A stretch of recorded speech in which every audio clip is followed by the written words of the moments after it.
ท่านผู้ชมที่เคารพวันที่21มีนาเป็นวันนักรบเสียองค์ะและเสียสละชีวิตเพื่อประเทศชาติซึ่งในปีนี้ได้หมุนเวียนมาบรรจบครบรอบ79ปีในประวัติศาสตร์ชาติลาวเฮาเป็นชาติหนึ่งที่มีประวัติศาสตร์กำเนิดคงตัวและขยายตัวอยู่ในผืนแผ่นดินตอนนี้ซึ่งถูกจารึกไว้ได้หลายพันปีมาแล้วบรรพบุรุษและประชาชนลาวผู้รักชาติได้สืบต่อปกปักรักษาและสร้างสาสืบทอดกันมาหลายเส้นคนในประวัติศาสตร์อันยาวนานนั้นชาติลาวเฮาบ่เคยหุกหานประเทศอื่นมีแต่ประเทศอื่นเข้ามารบกวนหุกหาน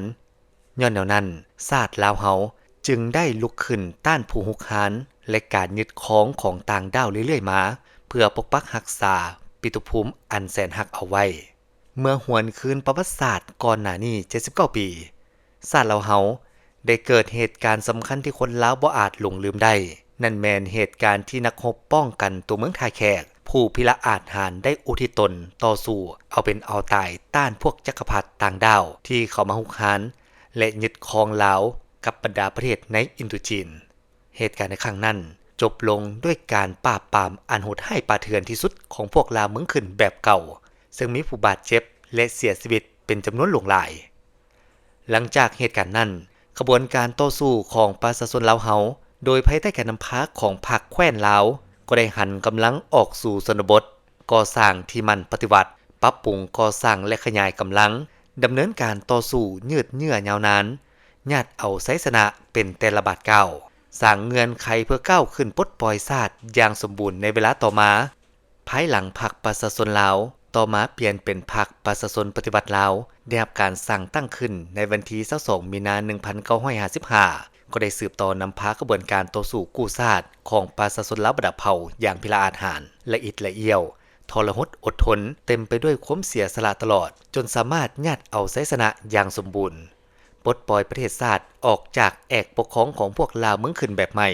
ลบล้างระบอบศักดินาลาลังแล้วสร้างระบอบใหม่ระบอบประชาธิปไตยประชาชน